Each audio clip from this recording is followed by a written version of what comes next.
Welcome back to the return of Bred to Win. Phillip Stokes is renowned as being one of South Australia's top trainers, and in recent years he's had enormous success training out of his new setup at Pakenham in Victoria. We visited Phillip and his team recently to look at what it takes as far as getting thoroughbreds into the next stage of their racing life.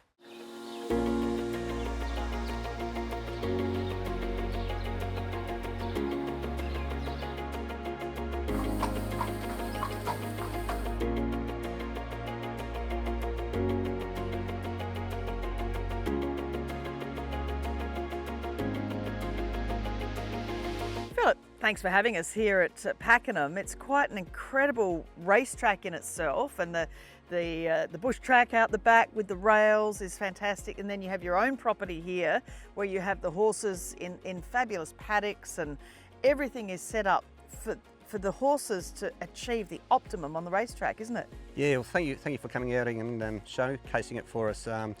Yes, it's working really well, and I'm looking forward to telling our story and how we made all this, and it's still ongoing. We're still doing things every day. Well, tell us a bit about your background. I mean, obviously, most people in the racing and breeding industry know that you started as a trainer, as far as a lot of people know, in Adelaide. Now you're based here at Pakenham in Victoria. But, you go back a long time in the industry before that, don't you? Yeah, we do. So basically, as a kid growing up, my dad managed the big cattle stations up north on the Birdsville track, and I grew up there with my brothers just doing School of the Air. My mum had to teach us on the radio, and I used to go out on stock camps, and that's how I got my feeling with the horses, and rode in gymkhanas and all those sort of things. And then at the age of 15 I became an apprentice jockey with John Hall. I got heavy very quickly. Went up to Alice Springs with Viv Oldfield, and I finished my apprenticeship up there 2 years. That was really good fun, and we moved on from there. Spent time overseas, Japan, Kentucky.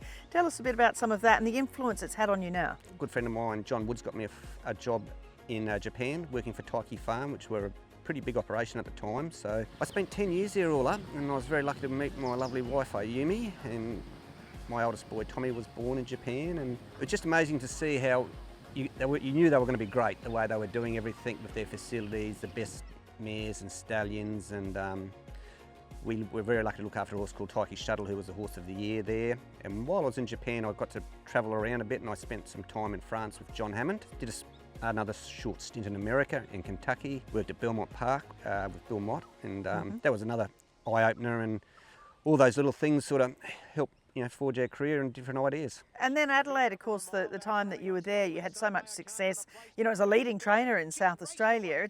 It's changed a lot, hasn't it, in SA? But your period of time there, you had so many good horses that you were training. We started with nothing. We owned our stables, but we had no horses. So I was riding work for Joe Hall and just breaking in and whatever we could to get by, and slowly we built it up. I was working on our strike rate, and we had a good strike rate, and then John Massara came along, and he helped us a lot, gave us good horses, and just got bigger and bigger, and we ended up winning 3 premierships, which was fantastic, and a lot of the feature races, and a great place to live. We had great times there, but we couldn't do much more there, and we'd had very good success in Victoria, and I thought it was time to move. Did you have an interest in the pedigrees? Is it part of what you were doing, or was it more you're happy to have a horse to train and the pedigree wasn't that interesting? I was very happy to have a horse to train, but they were precocious horses. Like we won the Mercer and Cooper 2 years in a row with horses, and horses that I couldn't afford to buy basically. And I loved training them and sending them over to Melbourne, getting the black types. So it was really good times, and probably the first good horse we had taught me a lot too, was a horse called Squalani. He won 12 races for us, and he was my first runner at Flemington, and he won a stakes race. So I thought, we're off to a good start here. Jamaica on the outside, Miss Gunpowder responding tremendously down on the inside. You've had a lot of really good owners, through the years. A horse like Miss Gunpowder, for instance, the Duns got the racing bug through that. They're now in a horse you have called the Man's Man, Brett Dixon, John McLean, Terry Henderson, OTI. And particularly in recent years, you've had horses such as Ahmad and others as well that have been doing well. How important is it for a trainer to get that support from owners? Oh, big time. It's very important. So I was very lucky. We had Think Big Stud and Duncan joined us very early days in Adelaide actually, and they were happy to send the horses there, but they were probably wanted him here in Melbourne, to be honest. So they were supporters very early on, and we had a good idea that won an Adelaide Cup, and he was great with Alan Jackson, and Adelaide owners are very happy to send him over here and support us, which I'm very grateful for, and we've had good success. Terry Henderson came on when I moved over here, which I'm very grateful for, and he's come out here numerous times and seen our facilities, and we've been able to keep horses like Dake Sweet Jr. and Work Forever, and he running 2 Melbourne Cups a May, Geelong Cup winner. Quirky horse, but he was still going till he was 12, and now got another exciting horse coming through called Deacon. So really important to get those sort of owners. Had to work hard and get out and be seen, but it's paying dividends. You were the first trainer outside Bart to have any Think Big Stud horses for Dado Tan Shin Nam, and still to this day, you have all woke racing in the famous Think Big Stud colours too. We do, yeah. No, it was a great privilege. I was, very humbled. And we've still got a good association going. We've got nice young horses coming through. I probably should also mention Mr. Quickie, who was a dual Group 1 winner over here. He was a horse that was very important. He won a Queensland Derby for us and a Toorak. Very, very special horse too. Instant Celebrity won a Sangster Stakes, 4 Group 1s. Since you've been here, Climbing Star, there are so many of them that have, there's more to come from the horses that you have at the moment that you're training from here. So tell us a bit about the actual setup. What you've done here at the actual farm is outstanding. Yeah, so how we try and work it, over the back we've got the spelling paddocks inside our track, so that's where we just spell them. And on this side it's the race course side, so we just bring horses up here to freshen them up, and they can spend a week, whatever it takes, to get them back on their feet and bouncing around and being happy. And we've got a swimming pool, walking machine, the track, so we just seem to be able to keep horses up for longer and keep them happier by doing that. So the minute they race, we bring them up here for whatever time it takes. Some horses are just trained from here all the time, just go to the track to be galloped. We're very lucky, it's only 5 minutes from the track, so we're swapping and changing horses every day. And my wife's a big part of this. She runs this part of it, and she does a fantastic job. It's sort of state of the art in terms of not only the peace and tranquility and the space you have, but so much of the infrastructure is, if you were to draw a blank canvas and have a template for what you do. I mean, the insulation, even in the day yards, plastic fencing, all the safety and everything aimed to keep the horses and your staff as safe as possible. Yeah, we've put a lot of thought into it, and we're always still trying to improve things, and it's working really well. I'm really happy with the fencing and the swimming pool, the walking machines, and the beauty of at the Pakenham Racecourse, we actually own our stables there, so we're happy to put money into it and just keep improving it. Like if you're renting it, you just don't do those things. So it's working very well. Your sand track you have here at the farm is actually quite a lot of exertion the horses have to put out to be able to even do 3 laps of that track. It is. It took us a little while to sort of work out how to use it, but we've worked it out. You don't have to do much with them. It's quite an incline, as you would have seen, and it's great, like for those old stayers.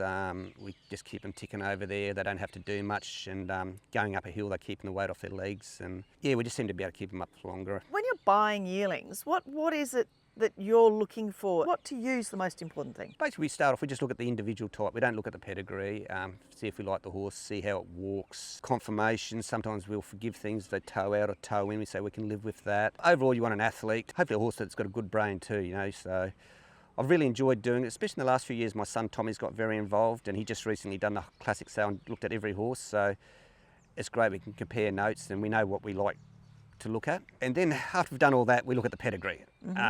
Look, if the mare's had 6 foals and none of them performed, we might have to rethink, but to start with, it's just all about the type. And obviously the Adelaide stable, what's the plan there? Because it's great, as you said, Tommy running it, and got a good team down there.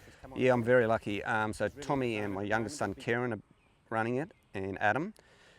They're doing a fantastic job. They've only got a small team there. Their strike rate's unreal. I think we're actually winning the premiership, leading the premiership this year with a small team. And we just find placing the horses there is just so beneficial. We can send them from here over there, and they can win easier races, get their confidence up, and we've had them come back here plenty of times and go on with it. So going fantastic, and they're doing a great job. Yeah, we see Tommy a lot on TV, but Kieran, as an A-League player with Melbourne City, played in 2 premiership winning sides as well. So that's fascinating that he sort of moved from that into the racing side of things. Did you always think he would? Yeah, he's always had a love of racing.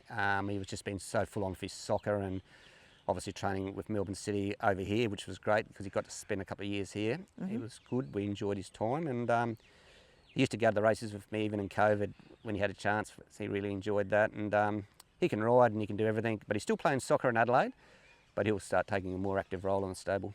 Well, as you can see, she's a beautiful mare. She's got great length, great hips, shoulder. You couldn't see her moving. She just walks beautifully, and yeah, she's just all quality, and she's proven it on the track being a Group 1 winner. So conformation's flawless.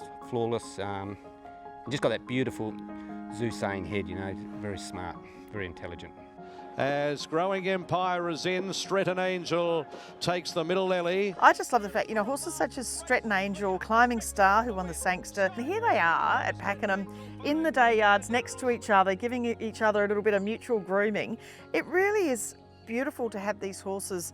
You know, there's so much more to come, as I said, from them, but to have them looking so relaxed, together, chilled out, you know, pretty much on the same journey towards, hopefully, some more Group 1 performances. Yeah, they're both very exciting horses. So when they come up to the farm, we run them in the same paddock together. We like running horses together. I know every now and then you'll get a horse that gets a kick, but they're a herd animal, and they seem more relaxed like that. Tell us about some of your staff and how it operates here to, you know, particularly at this Pakenham outfit, to you know, get them here, keep them here, and keep them happy.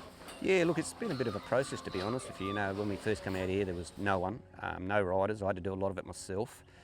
Actually, it was myself and Jamie Bayliss was riding most of the horses. But look, as the trainers have come, there's been more riders, and I've been very lucky. My assistant, Shay D'Anzio, he's been with us just over 3 years now. He's really loving it over here. He came from Adelaide, and the staff get on really well with him. And we've got a good group. We all work as a team. Everyone knows what they've got to do, and it's going great. And for you, it is, you know, about being hands-on with the horses, obviously. I mean, that's something that you obviously really like doing. It really does make a difference, doesn't it? I guess, you know, from your point of view, not to be getting too big. What's your optimum? Are you sort of round about where you want to be, or are you looking to grow? No, we're around where we want to be. We feel Adelaide's got the right numbers there. They've got about 25, maybe 30 tops over the carnival. Here, 45 to 50 is the absolute top, including the farm, and then we've got our spellers. I just feel I'd probably rather get the quality up. I don't want quantity. And we're always trying to look for new clients, and especially breeders. You know, if they want to send us a nice filly, and we feel we've got the facilities, you know, to try and get black type. And the syndicators are a very important part of the industry. You know, we've been lucky with syndicators sending us horses, but always open. You know, just contact us. We'd love to show people around. People don't sort of realise what we've got here, I don't think. So in years to come, it'll only get better. They'll keep building more tracks here. The south side, they've got some Neil Bainbridge. They've got some great vision, and it'll just get better. Yeah, and of course Birdsville, you have that great link, as we talked about before, with Birdsville, and winning a Birdsville Cup, or back-to-back Birdsville Cups with Neodymium, that's a big thing for you too, isn't it? It's a very big thing. The Brooks family are a very big part of our stable. They've got big supporters in Adelaide. David breeds a lot of his, almost all his own horses, and at his property, and he sends them to us. And I just got to give a big thanks to Tommy and Karen, my mum and dad, Bully and Janet Booth. They take the horse from Adelaide up to Birdsville, and it's some trip. And I was lucky enough to be there this year, which was a big thrill. I think you notched up 1,000 winners while you were here at Pakenham, but the next 1,000, you'd have to say it'd be within about a quarter of that time, given what you have now with the facilities and the horses. Yeah, exactly. You know, it's all around our owners and the clients that'll send them to us, but I feel we're just getting better and better. I'm still got a lot of enthusiasm. I've got my 2 young boys that are very enthusiastic. I've got Shay, I've got Nick, my racing manager. I've got a really good group. Of course, my wife, who's the backbone of the stables, and it can only get better. I'm really excited about the future and what we're achieving in both states.